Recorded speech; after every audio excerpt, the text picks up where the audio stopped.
Deciding whether to stay on-site or off-site is an age-old debate and probably the most important consideration when planning your next trip to Walt Disney World.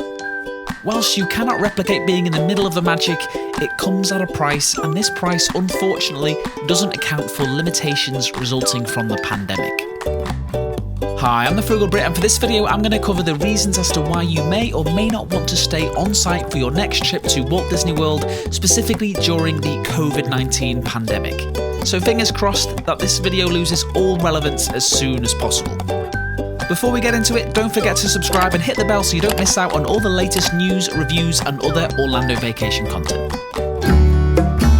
Personally, what I love most about staying on site is the theming, the landscaping and how it all blends in perfectly with the parks while staying within the Disney bubble. The resorts also evoke a great deal of nostalgia for a lot of people, especially for those original monorail loop resorts.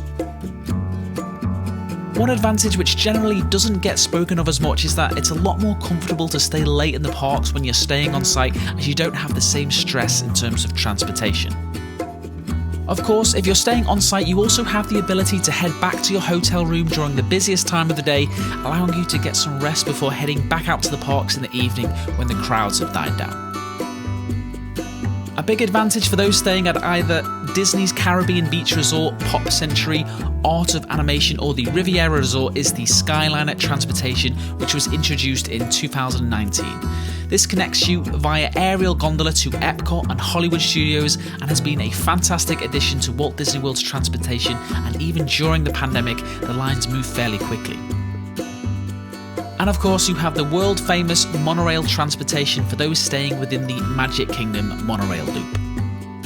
If you want to learn more about Disney World transportation, check out my Idiot's Guide to Disney World here, which has timestamps in the description.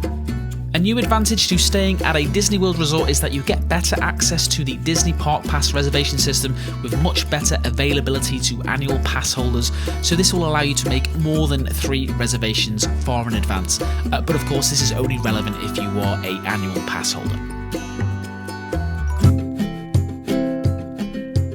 In the past, arguably the biggest appeal to staying on site at Walt Disney World has been the ability to spend extra time in one of the theme parks, either before it opens or after it closes, so guests can enjoy select attractions and experiences. In addition to that, you would also be able to access the 60-day FastPass Plus window instead of the 30-day window for non-resort guests, but as you may have heard, these have not been available during the pandemic, so that's 2 pretty significant incentives that have been taken away. And one other thing worth noting here is that in recent years, Walt Disney World did start offering both extra magic hours and the 60-day FastPass Plus window to third-party hotels such as the Best Western, which you can book for rates as low as $70 per night. Many Disney World veterans will tell you that the benefits of extra magic hours have diminished substantially over the past decade, to the point that many avoid heading to certain parks on those days altogether. The main problem here is that more and more hotels have become eligible for this perk, and the hours were reduced from 3 hours to 2 hours. Another big blow for an on-site vacation is the suspension of the Disney dining plan, which is a huge issue for a lot of people, especially for those that budget their vacation around Disney dining plan deals. Transportation at Walt Disney World has taken a huge hit as a result of the pandemic, as you'd expect in all fairness. Whilst both the Express and Resort monorails for the Magic Kingdom began operating on July 11th, the Epcot monorail is yet to open, meaning that guests staying within the Magic Kingdom monorail loop will need to use bus transportation for travelling over to Epcot. Unfortunately, the efficiency of the bus transportation has been below par during the pandemic. Furthermore, Friendship boats and the Sasagula River cruise are currently not in operation.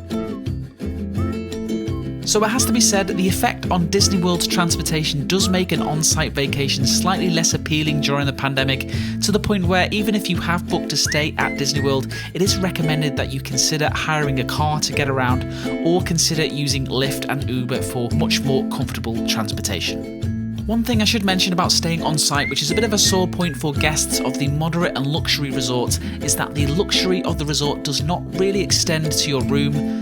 For example, Disney World's flagship Floridian resort is surpassed by the likes of the Marriott, Hilton and Wyndham hotels, which are often priced below Disney World's moderate resorts. Due to the ever-increasing difference in cost, more and more people, it seems, will be exploring whether or not staying off-site is the smarter choice, especially given the rise of the home rental market. So in conclusion, you can't deny that there are some very compelling arguments as to why staying off-site is the better choice during the pandemic. That being said, the immersive design and attention to detail that you get inside the Disney bubble elevates your vacation experience into something that cannot be replicated and is difficult to put a price on, even if it is compromised for the time being. That's it for this video. Thank you for watching. I hope you found it useful. If you are planning a vacation, do check out my hotel reviews and my restaurant ranking guides. And lastly, if you're interested in future Orlando vacation content, don't forget to subscribe.